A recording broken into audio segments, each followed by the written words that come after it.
परिचालित शिक्षा संयोग कार्यक्रम तुम स्वागत। आज तुम माने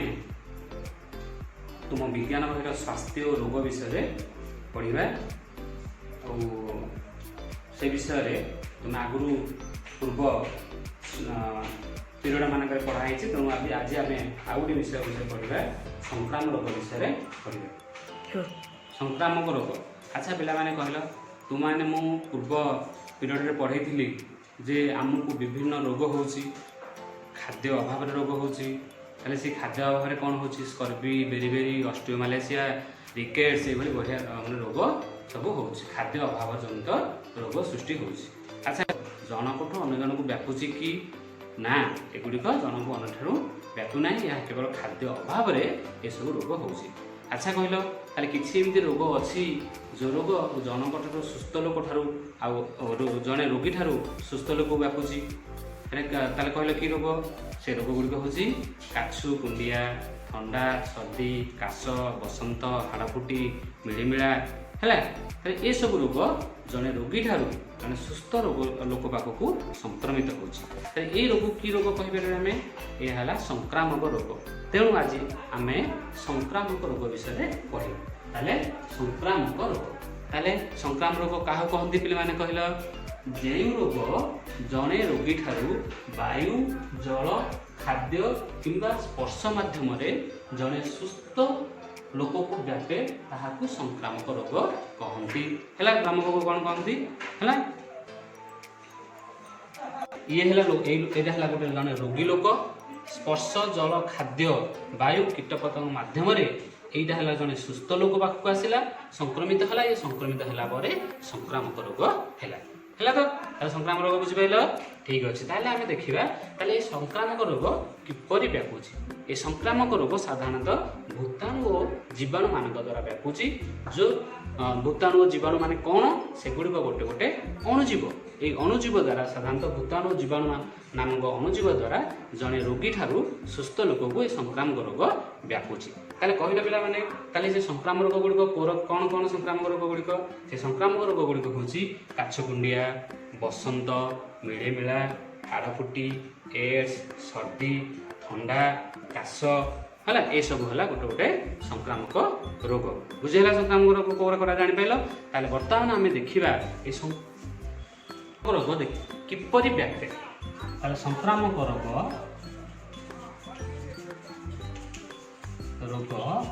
किपरि व्यापे ताले किपरि व्यापे आम कही संक्रामक ताले देख मुझे तुमको गोटे चार्ट बन दूसरी से चार्ट अनुसार है संक्रामक रोग के व्यापुची।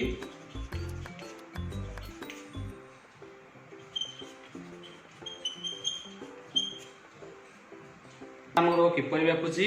देख संक्रामक रोग जल द्वारा व्यापुची वायु द्वारा खाद्य द्वारा स्पर्श द्वारा संक्रमित छुंची आउ किसी कीट पतंग द्वारा व्यापुची। ताले संक्रामक रोग क्या व्यापिला जल वायु खाद्य स्पर्श संक्रमित छुंची कीट पतंग द्वारा व्यापुची। ताले ये संक्रामक रोग ताले जल द्वारा के व्यापुची जल यदि आम जड़े हो जावा काम टाइफॉइड रोग जदि रोगीर जीवाणु से जल मिसिला से जो जल गाधे से जल को आम पानी रूपे व्यवहार कले सी आमको निश्चित भाव व्यापीब। ठीक से वायु माध्यम जब ठंडा काश सर्दी बसंत हाड़फुटी मिलिमिला ये सब रोग हो वायु माध्यम व्यापुची किपरि वायु माध्यम व्यापुची जदि से रोगीर जीवाणु मान वायु बुलिले से जीवाणु आम शरीर सुस्थ लोक शरीर को जाई संक्रमित कराइब और ताकू सुस्थ लोक खाद्य दूषित खाद्य खाइले हईजा तल झाड़ा होता लोकर संस्पर्श आसवा खाद्य खाली से जीवाणु भूताणु माने बढ़ती सुस्थ लोक व्यवहार कले निश्चित भाव ताकू कौन हुए से संक्रमित हुए एवं व्यापे। आ स्पर्श काछु कुंडिया बसंत हाड़फुटी यह स्पर्श द्वारा व्यापुची जदि जड़े व्यक्तिर काछकुंडिया होती तेज आम तार संस्पर्श आसवा बसंत हो हाड़फुटी होती तार देहरे लगे ताले तार जीवाणु आम शरीर को सुस्थ लोकर शरीर को संक्रमित हम और ताकू काछकुंडिया बसंत हाड़फुटी हो पार और जनक ठार अन्य जन को व्यापिला। ठीक से संक्रमित छुंची ତେଣୁ ଯଦି ଜଣେ ଏଡ୍ସ ବ୍ୟକ୍ତିର को दिया कौन जो सीरीज व्यवहार कराई छुंची व्यवहार कराई ताकू जड़े सुस्थ लोक दिखाई से छुंची मध्यम एड्स भूताणु गुड़िक सुस्थ लोक को व्यापी पार ठीक से कीट पतंग मध्यम केतक रोग व्यापी क्या रोग बात ज्वर मैलेरिया डेंगू प्लेग इत्यादि रोग साधारणतः क्या मध्यम आगे कीट पतंग मध्यम आगे कीट पतंग भितर किए रही मशा माछी आउ कीट पतंग द्वारा व्यापुची मूषा एमान द्वारा कौन संक्रामक रोग व्यापुची मशा द्वारा कौ रोग व्यापुची निश्चित भाव मशा द्वारा कौन कौन व्यापुची मैलेरिया ज्वर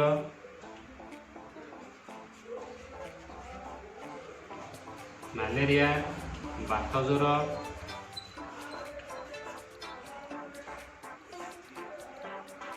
आउ कौन डेंगू ज्वर है ये मशा द्वारा ये तीन ज्वर व्यापुची मैलेरिया को मशा कामुड़े हम माई एनोफिलिस मशा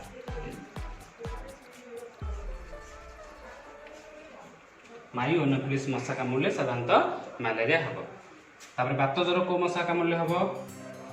क्यूलेक्स मशा को मशा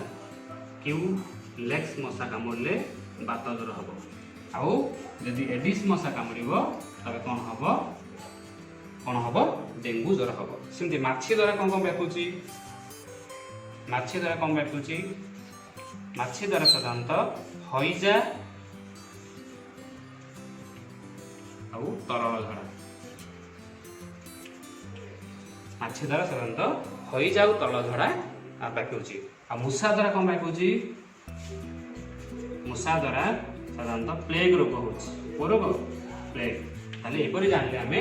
जे मशा माछी मूषा द्वारा मध्य संक्रामक रोग जड़े रोगी ठारू सुस्थ लोक को व्यापुची ताले जानले आमे आज संक्रामक रोग कौन आ संक्रामक रोग किपरि व्यापे एवं क्या माध्यम व्यापे रोग को आम संक्रामक रोग